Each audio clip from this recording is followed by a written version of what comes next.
Hello friends, പുതിയ വീഡിയോയിലേക്ക് എല്ലാവർക്കും സ്വാഗതം. ഞാൻ നിഷ. എൻ്റെ വീഡിയോസ് എല്ലാം കണ്ട് സപ്പോർട്ട് ചെയ്യുന്ന എല്ലാവർക്കും ഒരുപാട് നന്ദി. നിങ്ങൾ എപ്പോഴെങ്കിലും ചിലരെ കണ്ടിട്ടുണ്ടോ? അവരെ കാണുമ്പോൾ തന്നെ നമുക്ക് എന്തോ ഒരു പ്രത്യേക അടുപ്പം തോന്നും.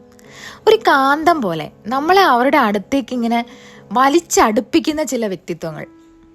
അവരെ പോലെ ആകാൻ നമ്മൾ ആഗ്രഹിച്ചു പോവും അല്ലേ? ഒരു സാധാരണ മനുഷ്യൻ എന്നതിലുപരി എന്തോ ഒരു പ്രത്യേക ദിവ്യത്വമുള്ളവരെ പോലെ അവർക്ക് തോന്നും. എന്താണ് അവരുടെ രഹസ്യം? എങ്ങനെയാണ് അവർക്ക് ഇങ്ങനെ ഒരു ആകർഷണീയത ലഭിക്കുന്നത്? ഇന്നത്തെ വീഡിയോയിൽ അങ്ങനെയുള്ള 5 ദിവ്യശീലങ്ങളെ കുറിച്ചാണ് ഞാൻ സംസാരിക്കാൻ പോകുന്നത്. ഈ ശീലങ്ങൾ നിങ്ങളെയും അസാധാരണമാം വിധം ആകർഷകരും ഒരു സൂപ്പർ ഹ്യൂമനുമാക്കി മാറ്റും. അപ്പോൾ നമുക്ക് ഓരോ ശീലങ്ങളായിട്ട് നോക്കാം അല്ലേ? അപ്പോൾ എല്ലാവരും റെഡിയല്ലേ? കുറച്ച് ശ്രദ്ധ, കുറച്ച് പുഞ്ചിരി. അപ്പോൾ തുടങ്ങട്ടെ. അപ്പോൾ ഒന്നാമത്തെ ശീലമാണ് നിബന്ധനകളില്ലാത്ത സ്നേഹം, അതായത് അൺകണ്ടീഷണൽ ലവ്. എന്താണ് ഈ അൺകണ്ടീഷണൽ ലവ്? യാതൊരു നിബന്ധനകളോ പരിമിതികളോ ഇല്ലാത്ത സ്നേഹമാണിത്. നിങ്ങൾ എന്ത് ചെയ്താലും എന്തു സംഭവിച്ചാലും എപ്പോഴും ഒപ്പമുണ്ടാകുന്ന ആകാശം പോലെയാണത്. നിങ്ങളുടെ തെറ്റുകൾ, കഷ്ടപ്പാടുകൾ, പോരായ്മകൾ ഇതൊന്നും ആ സ്നേഹത്തിന് ഒരു കുറവും വരുത്തുന്നില്ല. ചുരുക്കത്തിൽ നിരുപാധികമായ സ്നേഹം എന്നത് തികച്ചും പരിശുദ്ധവും നിസ്വാർത്ഥവും എല്ലാവരെയും ഉൾക്കൊള്ളുന്നതുമാണ്. എന്തുകൊണ്ടാണ് ഈ അൺകണ്ടീഷണൽ ലവ് ഇത്രയധികം ആകർഷകമാകുന്നത്? കാരണം ആളുകൾക്ക് യഥാർത്ഥ സ്നേഹവും മനസ്സിലാക്കലും എപ്പോഴും ആകർഷകമാണ്. നിങ്ങൾ നിരുപാധികമായി സ്നേഹിക്കുമ്പോൾ നിങ്ങൾ ഒരുതരം ആത്മാർത്ഥത പ്രസരിപ്പിക്കുന്നു. അത് മറ്റുള്ളവരെ വളരെയധികം ആകർഷിപ്പിക്കും. ഇത് സ്വാർത്ഥതയോ അല്ലെങ്കിൽ ദുരുദ്ദേശമോ ആയ ആകർഷണമല്ല, തികച്ചും പരിശുദ്ധമായ ഒന്നാണ്. ആളുകൾക്ക് സുരക്ഷിതത്വവും അംഗീകാരവും ലഭിക്കുന്നു എന്ന് ഇത് തോന്നിപ്പിക്കുന്നു. എനിക്ക് നിങ്ങളെ ഇഷ്ടമാണ്, കാരണം നിങ്ങൾ എനിക്ക് ഉപകാരമുള്ളവരാണ് എന്ന തരത്തിലുള്ള സ്നേഹമല്ലിത്. മറിച്ച് നിങ്ങൾ നിങ്ങളായിരിക്കുന്നത് കൊണ്ട് മാത്രം ഞാൻ നിങ്ങളെ സ്നേഹിക്കുന്നു എന്ന് പറയുന്ന സ്നേഹമാണിത്. നിങ്ങൾ നിരുപാധികമായ സ്നേഹം പ്രസരിപ്പിക്കുമ്പോൾ നിങ്ങൾക്ക് സ്നേഹം മാത്രമല്ല, വിശ്വാസവും ബഹുമാനവും ആഴത്തിലുള്ള ബന്ധങ്ങളും തിരികെ ലഭിക്കും. നിർബന്ധങ്ങളില്ലാത്ത സ്നേഹം നൽകുമ്പോൾ ആളുകൾ തങ്ങളിലെ ഭയങ്ങൾ കളഞ്ഞ് യഥാർത്ഥ സ്വഭാവത്തിൽ ജീവിക്കാൻ തുടങ്ങുന്നു. അങ്ങനെ വിശ്വാസവും ബഹുമാനവുമുള്ള നല്ല ബന്ധങ്ങൾ ഉണ്ടാകുന്നു. അത്തരത്തിലുള്ള ബന്ധങ്ങൾ വളരെ ശക്തവും കാലത്തിനും പ്രയാസങ്ങൾക്കും മുന്നിൽ തകർന്നു പോകാത്തതുമാണ്. ഇതെങ്ങനെ നമ്മുടെ ജീവിതത്തിലേക്ക് കൊണ്ടുവരാം എന്ന് നോക്കിയാലോ? അപ്പോൾ അതിനു വേണ്ടിയിട്ടുള്ള ആദ്യത്തെ സ്റ്റെപ്പാണ് ആത്മസ്നേഹത്തിൽ നിന്ന് തുടങ്ങുക എന്നുള്ളത്. ഈ ആത്മസ്നേഹം എന്ന് പറഞ്ഞാൽ എന്താ? സ്വന്തമായിട്ട് സ്നേഹിക്കുക. അതായത് മറ്റുള്ളവരെ നിരുപാധികമായി സ്നേഹിക്കുന്നതിന് മുൻപ് നിങ്ങളെ തന്നെ അങ്ങനെ സ്നേഹിക്കാൻ പഠിക്കുക. നിങ്ങളുടെ പോരായ്മകളെ അംഗീകരിക്കുകയും നിങ്ങൾ സ്നേഹത്തിനും ദയയ്ക്കും അർഹനാണെന്ന് മനസ്സിലാക്കുകയും ചെയ്യുക. ഇനി രണ്ടാമത്തെ സ്റ്റെപ്പാണ് വിധി കൽപ്പിക്കാതിരിക്കുക. അതായത് മുൻധാരണകളില്ലാതെ മറ്റുള്ളവരെ സമീപിക്കുക. ആളുകളെ അവർ ആയിരിക്കുന്നത് പോലെ അംഗീകരിക്കുക. നിങ്ങൾ ആഗ്രഹിക്കുന്നത് പോലെ ആവാൻ ശ്രമിക്കരുത്. ഇനി മൂന്നാമത്തെ സ്റ്റെപ്പാണ് സഹാനുഭൂതി കാണിക്കുക. നിങ്ങളുടെ കാഴ്ചപ്പാടുകൾ അടിച്ചേൽപ്പിക്കാതെ ആളുകളുടെ വികാരങ്ങളും കാഴ്ചപ്പാടുകളും മനസ്സിലാക്കാൻ ശ്രമിക്കുക. സഹാനുഭൂതി ആഴത്തിലുള്ള സ്നേഹത്തിലേക്ക് നയിക്കും. ഇനി നാലാമത്തെ സ്റ്റെപ്പാണ് നിങ്ങൾ അവരെ സ്നേഹിക്കുന്നു എന്ന് അറിയിക്കുക. ചിലപ്പോൾ ഞാൻ നിങ്ങളെ സ്നേഹിക്കുന്നു എന്ന് പറയുന്നത് ഒരാൾക്ക് വലിയ ആശ്വാസമായിരിക്കും. അഞ്ചാമത്തെ സ്റ്റെപ്പാണ് ദയയുള്ള പ്രവൃത്തികളിലൂടെ സ്നേഹം പ്രകടിപ്പിക്കുക.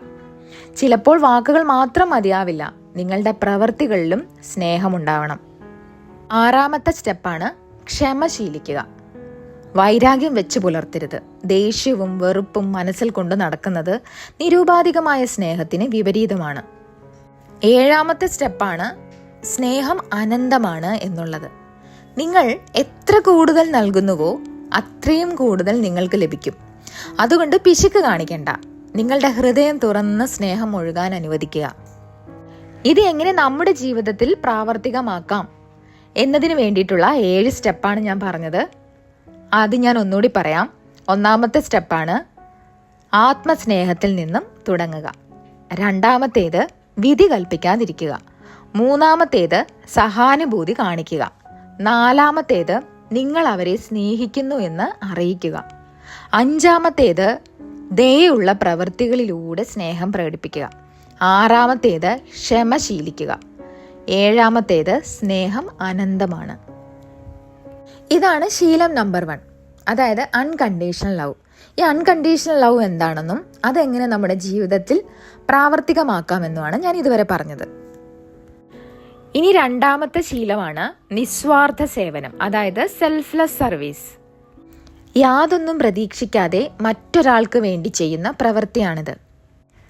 നമുക്ക് നന്ദി കിട്ടാനോ സ്വാർത്ഥമായ ലാഭം നേടാനോ അല്ലാതെ മനസ്സിൽ നിന്നുള്ള സ്നേഹത്തോടെ നമ്മൾ എന്തെങ്കിലും സഹായം ചെയ്താൽ അതാണ് ഏറ്റവും ഉത്തമമായ കാര്യം.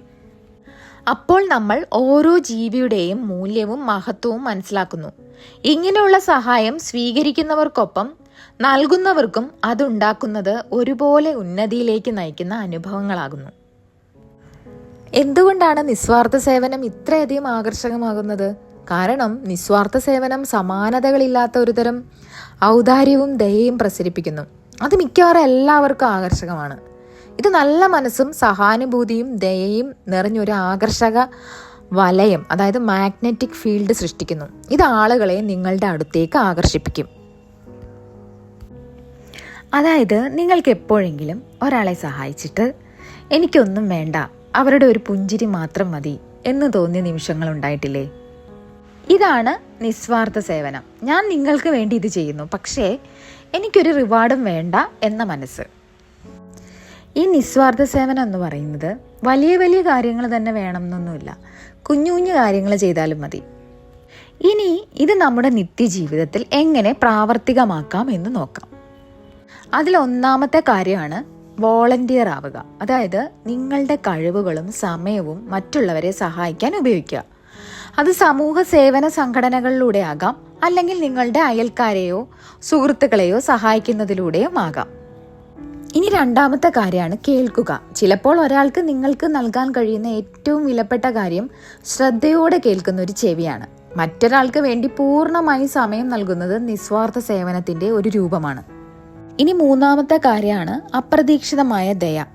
മറ്റൊരാൾക്ക് ആഹാരം വാങ്ങി നൽകുകയോ അല്ലെങ്കിൽ അദ്ദേഹത്തിന് വേണ്ടി വാതിൽ തുറന്നു കൊടുക്കുകയോ ചെയ്യുന്നത് പോലെ ലളിതമായ കാര്യങ്ങൾ പോലും ഒരാളുടെ ദിവസം സന്തോഷകരമാക്കുകയും തുടർന്നും ദയയുള്ള പ്രവൃത്തികൾ ചെയ്യാൻ പ്രേരിപ്പിക്കുകയും ചെയ്യും. ഇനി നാലാമത്തേതാണ് സംഭാവന ചെയ്യുക. പണമോ വസ്ത്രങ്ങളോ ഭക്ഷണമോ ആകട്ടെ, നിങ്ങളുടെ വിഭവങ്ങൾ സ്വതന്ത്രമായി നൽകുന്നത് ഒരാളുടെ ജീവിതത്തിൽ വലിയ മാറ്റങ്ങൾ വരുത്തും. ഇനി അഞ്ചാമത്തേതാണ് പഠിപ്പിക്കുക. അറിവ് പങ്കുവെക്കുന്നത് സേവനത്തിലുള്ള മറ്റൊരു വഴിയാണ്. നിങ്ങളുടെ അനുഭവങ്ങളിൽ നിന്നും പ്രയോജനം നേടാൻ കഴിയുന്നവർക്ക് കഴിവുകൾ പഠിപ്പിക്കുകയും ഉപദേശം നൽകുകയോ ചെയ്യുക. നിസ്വാർത്ഥ സേവനം നമ്മുടെ നിത്യജീവിതത്തിൽ എങ്ങനെ പ്രാവർത്തികമാക്കാം എന്നാണ് ഇതുവരെ പറഞ്ഞത്. അതിനു വേണ്ടിയിട്ടുള്ള 5 കാര്യങ്ങളാണ്. 1, വോളണ്ടിയർ ചെയ്യുക. 2, കേൾക്കുക. 3-ാമത്തേത് അപ്രതീക്ഷിതമായ ദയ. 4-ാമത്തേത് സംഭാവന ചെയ്യുക. 5-ാമത്തേത് പഠിപ്പിക്കുക. ഇനി 3-ാമത്തെ ശീലമാണ് നിർഭയമായ ആത്മാർത്ഥത, അതായത് ഫിയർലെസ് ഒതന്റിസിറ്റി. നിങ്ങളാണെന്നതിൽ അഭിമാനിക്കേണ്ട സമയം ഇത് തന്നെയാണ്. ഭയമില്ലാതെ സത്യസന്ധമായി നിങ്ങളായിരിക്കുക. നിങ്ങൾ ആരാണെന്ന് മനസ്സിലാക്കി മറ്റുള്ളവരുടെ അംഗീകാരത്തിന് വേണ്ടിയല്ലാതെ നിങ്ങളുടെ യഥാർത്ഥ സ്വഭാവത്തിൽ ജീവിക്കുക എന്നതാണ് ഇതിൻ്റെ അർത്ഥം. ഇങ്ങനെ ജീവിക്കുമ്പോൾ നിങ്ങൾ സത്യം പറയുകയും സത്യപരമായ തീരുമാനങ്ങൾ എടുക്കുകയും ചെയ്യുന്നു. ഇത്രയും കാര്യങ്ങൾ പറയുന്നത് നിയമം ലംഘിക്കാനോ അല്ലെങ്കിൽ അനാചാരമായി പെരുമാറാനോ അല്ല, മറിച്ച് ഭയം നിങ്ങളെ നിയന്ത്രിക്കാൻ അനുവദിക്കരുത് എന്നതാണ് ഇതിൻ്റെ പ്രധാന സന്ദേശം. വളരെ സിമ്പിളായിട്ട് പറയുകയാണെങ്കിൽ, നിങ്ങൾ ആരാണ്? നിങ്ങളുടെ യഥാർത്ഥ രൂപം കാണിക്കാം. ഞാൻ ഇങ്ങനെയാണ് എന്ന് പറഞ്ഞ് നിങ്ങളുടെ ഹൃദയത്തിൻ്റെ വാതിൽ തുറക്കുക. നിങ്ങളുടെ ഉള്ളിലെ നിങ്ങളെ ഒരു മുഖം മൂടിയില്ലാതെ ഈ ലോകത്തിനു മുന്നിൽ പ്രസന്റ് ചെയ്യുക. ഈ ആത്മാർത്ഥതയ്ക്ക് വലിയ ആകർഷണമുണ്ട്. അതിനാൽ ആളുകൾ നിങ്ങളെ ഇഷ്ടപ്പെടുകയും നിങ്ങളുടെ അടുത്തേക്ക് വരികയും ചെയ്യും. അത്തരക്കാർക്ക് ആത്മവിശ്വാസം കൂടുതലായിരിക്കും. കൂടാതെ നല്ല ബന്ധങ്ങൾ ഉണ്ടാകാനും കൂടുതൽ സാധ്യത കാണും. കാരണം അവർക്ക് മറ്റൊരാളായിട്ട് നടക്കേണ്ടതില്ല. അവർക്ക് കൃത്രിമത്വം ഇല്ലാത്തത് കൊണ്ട് സമ്മർദ്ദം, ഭയം, വിഷാദം എന്നിവ കുറവായിരിക്കും. ചിന്ത, വികാരങ്ങൾ, പെരുമാറ്റം എല്ലാം ഒന്നുപോലെ ആയിരിക്കും. അതിനാൽ അവരുടെ ജീവിതം ശാന്തവും സുന്ദരവുമാകുന്നു. എന്തുകൊണ്ടാണ് ഈ നിർഭയത്വം ഇത്രയധികം ആകർഷകമാകുന്നത്? കാരണം ഭൂരിഭാഗം ആളുകളും ശക്തിയോടും ധൈര്യത്തോടും ആകർഷിക്കപ്പെടുന്നു. അവർ അത് സമ്മതിച്ചാലും ഇല്ലെങ്കിലും. നിങ്ങൾ നിർഭയമായി പ്രവർത്തിക്കുമ്പോൾ കാര്യങ്ങൾ ചെയ്യാൻ കഴിയുമെന്നും തടസ്സങ്ങൾ തകർക്കാൻ കഴിയുമെന്നും വെല്ലുവിളികളെ അതിജീവിക്കാൻ കഴിയുമെന്നും നിങ്ങൾ ലോകത്തിന് കാണിച്ചു കൊടുക്കുന്നു. നിങ്ങളുടെ നിർഭയമില്ലാത്ത പ്രവൃത്തികൾ മറ്റുള്ളവരെ അവരുടെ ഉൾവലിവുകൾ ഉപേക്ഷിച്ച് അവരുടെ സ്വപ്നങ്ങളെ പിന്തുടരാൻ പ്രേരിപ്പിക്കുന്നു. ഇത് അളവില്ലാത്ത ആകർഷകമാണ്. അപ്പോൾ ആത്മാർത്ഥമായി ജീവിക്കാനുള്ള വഴികൾ എന്തൊക്കെയാണെന്ന് നോക്കാം. അതിൽ ഒന്നാമത്തേതാണ് ആത്മപരിശോധന നടത്തുക. പതിവായി ആത്മപരിശോധന നടത്താൻ സമയം കണ്ടെത്തുക. നിങ്ങളുടെ ഇഷ്ടങ്ങൾ, അനിഷ്ടങ്ങൾ, മൂല്യങ്ങൾ, വിശ്വാസങ്ങൾ എന്നിവ മനസ്സിലാക്കുക. രണ്ടാമത്തേത് നിങ്ങളുടെ സത്യം പറയുക. നിങ്ങളുടെ അഭിപ്രായങ്ങളും ആഗ്രഹങ്ങളും പ്രകടിപ്പിക്കാൻ ഭയക്കരുത്. നിങ്ങൾ ബഹുമാനമുള്ളവരായിരിക്കുമ്പോൾ തന്നെ നിങ്ങളുടെ ശബ്ദത്തിന് പ്രാധാന്യമുണ്ട്. ഇനി മൂന്നാമത്തേതാണ് പ്രവൃത്തികളെ മൂല്യങ്ങളുമായി യോജിപ്പിക്കുക. നിങ്ങൾ ചെയ്യുന്ന കാര്യങ്ങൾ നിങ്ങൾ വിശ്വസിക്കുന്നവയുമായി ചേർന്ന് പോകുന്നുണ്ടെന്ന് ഉറപ്പാക്കുക. ഇതാണ് സത്യസന്ധത. നാലാമത്തേതാണ് താരതമ്യം നിർത്തുക. നിങ്ങളുടെ യാത്ര നിങ്ങളുടേതാണ്. മറ്റുള്ളവർ എന്തു ചെയ്യുന്നു എന്നത് നിങ്ങളുടെ വ്യക്തിപരമായ പാതയ്ക്ക് പ്രസക്തമല്ല. ഇനി അഞ്ചാമത്തേതാണ് അറിവ് നേടുക. പലപ്പോഴും നമ്മൾ മനസ്സിലാക്കാത്ത കാര്യങ്ങളാണ് ഭയപ്പെടുന്നത്. ഒരു വിഷയത്തെക്കുറിച്ച് കൂടുതൽ അറിയുമ്പോൾ അത് ഭയപ്പെടുത്തുന്ന ഒന്നല്ലാതായി മാറും. ആറാമത്തേതാണ് നിങ്ങളുടെ വ്യക്തിത്വം ആഘോഷിക്കുക. നമ്മൾ ഓരോരുത്തരും വ്യത്യസ്തരാണ്. നിങ്ങളുടെ പ്രത്യേകതകളെക്കുറിച്ച് നാണിക്കേണ്ടതില്ല, അവയെ സ്വീകരിക്കുക. അപ്പോൾ എല്ലാവർക്കും മൂന്നാമത്തെ ശീലം മനസ്സിലായില്ലേ? നിർഭയമായ ആത്മാർത്ഥത, അതായത് ഫിയർലെസ് ഒതന്റിസിറ്റി. ഇനി നാലാമത്തെ ശീലമാണ് ആന്തരിക സമാധാനം, അതായത് ഇന്നർ പീസ്. ഇത് മാനസികവും വൈകാരികവുമായ ശാന്തതയുടെ ഒരു അവസ്ഥയാണ് സൂചിപ്പിക്കുന്നത്. ഉത്കണ്ഠയോ സമ്മർദ്ദമോ ആശങ്കയോ ഇല്ലാത്ത അവസ്ഥയാണിത്. ഈ അവസ്ഥയിൽ നിങ്ങളുടെ മനസ്സ് ശാന്തവും നിങ്ങൾ ഐക്യത്തിൻ്റെയും സന്തുലിതാവസ്ഥയുടെയും ഒരു അനുഭവവും നേടുന്നു. ദിവ്യത്വമുള്ള ആളുകൾ പലപ്പോഴും ഈ ശാന്തതയെ ഉൾക്കൊള്ളുന്നു. ബാഹ്യലോകത്തെ പ്രശ്നങ്ങളോ കോളിളക്കങ്ങളോ അവരെ ബാധിക്കുന്നില്ല. സമാധാനത്തിനായുള്ള മനുഷ്യന്റെ അന്വേഷണം മനുഷ്യരാശിയോളം പഴക്കമുള്ളതാണ്. പുരാതന തത്വചിന്തകൾ മുതൽ ആധുനിക സ്വയം സഹായ പുസ്തകങ്ങൾ വരെ എല്ലാവരും സമാധാനവും ശാന്തതയും കണ്ടെത്താൻ ഒരു വഴി തേടുകയാണ്. എന്നാൽ സമാധാനം നമ്മുടെ ഉള്ളിൽ നിന്നാണ് വരുന്നത്, പുറത്ത് തേടരുത് എന്ന് ബുദ്ധൻ പറഞ്ഞതുപോലെ. നമ്മുടെ പുറത്ത് സമാധാനം തേടുന്നത് നിഷ്ഫലമാണെന്ന് കാലങ്ങളായിട്ടുള്ള അറിവ് നമ്മളോട് പറയുന്നു, അല്ലേ? ഒന്ന് ആലോചിച്ച് നോക്കൂ. എനിക്ക് ആ ജോലി കിട്ടുമെങ്കിൽ ഞാൻ സന്തോഷവാനും സമാധാനമുള്ളതും ആയിരിക്കും എന്ന് നമ്മൾ ചിന്തിക്കാറില്ലേ? അല്ലെങ്കിൽ എൻ്റെ ജീവിത പങ്കാളിയെ കണ്ടെത്തുമ്പോൾ സമാധാനത്തിലായിരിക്കും, അല്ലെങ്കിൽ മെച്ചപ്പെട്ട ഒരിടത്തേക്ക് മാറുമ്പോൾ ഞാൻ സമാധാനത്തിലായിരിക്കും എന്നൊക്കെ നമ്മൾ പറയാറില്ലേ? എത്ര തവണ പറഞ്ഞിട്ടുണ്ടത്? ഈ സമാധാനം എന്ന ആശയത്തെ ബാഹ്യവൽക്കരിക്കാനും അതിനെ ചില സാഹചര്യങ്ങളുമായി ബന്ധിപ്പിക്കാനും എളുപ്പമാണ്. എന്നാൽ ശാശ്വത സമാധാനത്തിലേക്കുള്ള യാത്ര ആരംഭിക്കുന്നത് നിങ്ങളുടെ സമാധാനത്തിൻ്റെ സൂക്ഷിപ്പുകാരൻ നിങ്ങളാണെന്ന് മനസ്സിലാക്കുന്നതിലൂടെയാണ്. ബാഹ്യമായ സുഖസൗകര്യങ്ങളെ നിങ്ങൾക്ക് ആസ്വദിക്കാനും വിലമതിക്കാനും കഴിയും, പക്ഷേ നിങ്ങളുടെ സമാധാനം അവയെ ആശ്രയിക്കരുത്. നിങ്ങളുടെ നിയന്ത്രണത്തിലുള്ള കാര്യങ്ങൾ എന്തൊക്കെയാണെന്നും അല്ലാത്തവ എന്തൊക്കെയാണെന്നും മനസ്സിലാക്കുക. നിങ്ങൾക്ക് മാറ്റാൻ കഴിയാത്ത കാര്യങ്ങളെ വിട്ടുകളയാൻ പഠിക്കുക. ഓരോ ദിവസവും കുറഞ്ഞത് അല്പനേരം ശ്രദ്ധയോടെ സമയം ചിലവഴിക്കുക. നിങ്ങളുടെ ചിന്തകളും വികാരങ്ങളും വിധി കൽപ്പിക്കാതെ നിരീക്ഷിക്കുക. ഒരു ഗ്രാറ്റിറ്റ്യൂഡ് ഡയറി സൂക്ഷിക്കുക. നിങ്ങൾ നന്ദിയുള്ള കാര്യങ്ങൾ രേഖപ്പെടുത്തുന്നത് നിങ്ങളുടെ ചിന്താഗതി മാറ്റുന്നതിനുള്ള ലളിതവും എന്നാൽ ശാന്തവുമായ ഒരു വഴിയാണ്. ഈ ആന്തരിക സമാധാനം നേടുന്നത് നന്നായി ജീവിക്കാനുള്ള കലയിൽ പ്രാവീണ്യം നേടുന്നതിന് തുല്യമാണ്. ഈ സമാധാനം നിങ്ങളെ ആകർഷകനാക്കുക മാത്രമല്ല, നിങ്ങളെ കൂടുതൽ ശക്തനും വിവേകിയുമായി മാറ്റുന്നു. ഇത് നിങ്ങളെ ധൈര്യത്തോടെ ജീവിതത്തിലെ പ്രതിസന്ധികളെ നേരിടാനും ഹൃദയംഗമായ നന്ദിയോടെ ജീവിതത്തിലെ അനുഗ്രഹങ്ങളെ വിലമതിക്കാനും സഹായിക്കുന്ന ഒരു ദിവ്യ ഗുണമാണ്. ഇത് നമ്മളുടെ ജീവിതത്തിൽ എങ്ങനെ കൊണ്ടുവരാൻ നോക്കാം. ഒന്നാമത്തേത്, നിങ്ങളോട് സംസാരിക്കുക. അല്ലെങ്കിൽ ഒരു ദിവസം 5 മിനിറ്റ് ശാന്തമായി ഇരുന്ന് നിങ്ങളുടെ മനസ്സിനെ ഒബ്സർവ് ചെയ്യുക, അല്ലെങ്കിൽ മെഡിറ്റേഷൻ ചെയ്യുക. രണ്ടാമത്തേത്, നന്ദി പറയുക. ഒരു ഗ്രാറ്റിറ്റ്യൂഡ് ജേണൽ എഴുതുക. ഇന്ന് ഞാൻ എന്തിനാണ് നന്ദിയുള്ളത് എന്ന് ചിന്തിക്കുക, അല്ലെങ്കിൽ എഴുതുക. മൂന്നാമത്തേത്, വിട്ടുകൊടുക്കുക. നിങ്ങളുടെ നിയന്ത്രണത്തിലില്ലാത്ത കാര്യങ്ങൾ അതിനെ വിട്ടുകൊടുക്കുക. അതങ്ങനെ എന്ന് പറഞ്ഞ് മുന്നോട്ട് പോവുക. നാലാമത്തേത്, നിങ്ങളുടെ ശ്വാസം. ഒരു ഡീപ്പ് ബ്രീത്ത് എടുക്കുക, ശാന്തമായിട്ട് ശ്വസിക്കുക. അഞ്ചാമത്തേത്, പ്രകൃതിയുമായിട്ട് കൂടുതൽ ഇടപഴകുക. ഓക്കെ, ഇതുവരെ നമ്മൾ 4 ശീലങ്ങളാണ് പറഞ്ഞത്.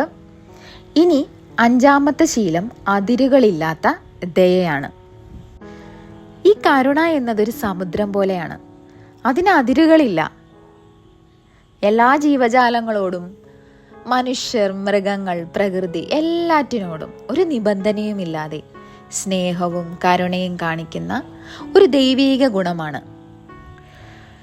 നിങ്ങളുടെ ഈ കരുണ ഒരു മനുഷ്യനെ മാത്രമല്ല, ഒരു ലോകത്തെ മുഴുവൻ സ്പർശിക്കും. നിങ്ങൾ ഒരാളോട് കരുണ കാണിച്ചാൽ അവൻ മറ്റൊരാളോട് കാണിക്കും. നിങ്ങളുടെ ഈ ഗുണം ആളുകളെ നിങ്ങളുടെ അടുത്തേക്ക് അടുപ്പിക്കും. ഇത് നിങ്ങളുടെ ജീവിതത്തിലേക്ക് എങ്ങനെ കൊണ്ടുവരാമെന്ന് നോക്കാം. അതിലൊന്നാമത്തേതാണ്, മറ്റുള്ളവരുടെ സ്ഥാനത്ത് സ്വയം കാണാൻ ശ്രമിക്കുക. അവരുടെ സാഹചര്യങ്ങളും വികാരങ്ങളും ലക്ഷ്യങ്ങളും മനസ്സിലാക്കാൻ ശ്രമിക്കുക. രണ്ടാമത്തേത്, സംസാരിക്കുന്നതിനേക്കാൾ കൂടുതൽ ശ്രദ്ധിക്കുക. ചിലപ്പോൾ ആളുകൾക്ക് കേൾക്കാൻ ഒരാൾ മാത്രം മതിയാവും. ഇനി മൂന്നാമത്തേത്, ലോകത്തിലെ കഷ്ടപ്പാടുകളെക്കുറിച്ച് അറിയുക. ലോകത്തിലെ ദുരിതങ്ങളെക്കുറിച്ച് നിങ്ങൾ എത്രയധികം അറിയുന്നുവോ അത്രയധികം അതിനെക്കുറിച്ച് എന്തെങ്കിലും ചെയ്യാൻ നിങ്ങൾ പ്രേരിപ്പിക്കപ്പെടും. നാലാമത്തേത്, സ്വയം സംസാരിക്കാൻ കഴിയാത്തവർക്ക് വേണ്ടി സംസാരിക്കുക. ചിലപ്പോൾ ദയ എന്നാൽ നീതിക്ക് വേണ്ടി നിലകൊള്ളുക എന്നതാണ്. ഇന്നത്തെ വീഡിയോ നിങ്ങൾക്ക് ഇഷ്ടമായി എന്ന് കരുതുന്നു. നമ്മൾ കണ്ട ഈ 5 ദിവ്യശീലങ്ങൾ, നിബന്ധനകളില്ലാത്ത സ്നേഹം, നിസ്വാർത്ഥമായ സേവനം, നിർഭയമായ ആത്മാർത്ഥത, ആന്തരിക സമാധാനം, അതിരുകളില്ലാത്ത ദയ, ഇവയെല്ലാം നമ്മളെ കൂടുതൽ മികച്ച വ്യക്തികളാക്കി മാറ്റാൻ സഹായിക്കുന്നവയാണ്. അവ നമ്മുടെ ജീവിതത്തിൽ പ്രാവർത്തികമാക്കുമ്പോൾ നമ്മൾ മറ്റുള്ളവർക്കൊരു പ്രചോദനമാവുകയും നമ്മളിലേക്ക് നല്ല ഊർജത്തെ ആകർഷിക്കുകയും ചെയ്യും. ഓർക്കുക, വലിയ മാറ്റങ്ങൾ ഒറ്റ ദിവസം കൊണ്ട് സംഭവിക്കുന്നതല്ല. ഓരോ ചെറിയ ചുവടുകളും പ്രാധാന്യമർഹിക്കുന്നു. ഈ ശീലങ്ങൾ നിങ്ങളുടെ ജീവിതത്തിൻ്റെ ഭാഗമാക്കാൻ ശ്രമിക്കുക. അത് തീർച്ചയായും നിങ്ങളുടെ വ്യക്തിത്വത്തെ കൂടുതൽ ആകർഷകമാക്കും. ഒപ്പം നിങ്ങൾക്ക് ചുറ്റുമുള്ള ലോകത്തിനും അതൊരു വെളിച്ചമായി മാറും. അതിനാൽ ഇന്നു മുതൽ തുടങ്ങുക. ഓരോ ദിവസവും ഈ ശീലങ്ങളിൽ ഒന്നെങ്കിലും ചെയ്യാൻ ശ്രമിക്കുക. അതിൻ്റെ ഫലം നിങ്ങൾ ജീവിതത്തിൽ ഉറപ്പായും കാണും. അപ്പോൾ ഇതുവരെ കേട്ടിരുന്ന എല്ലാവർക്കും ഒരുപാട് നന്ദി. ഈ വീഡിയോ ഇഷ്ടമായാൽ ലൈക്ക് ചെയ്യാൻ മറക്കരുത്. അടുത്ത വീഡിയോയുമായി വീണ്ടും കാണാം. താങ്ക്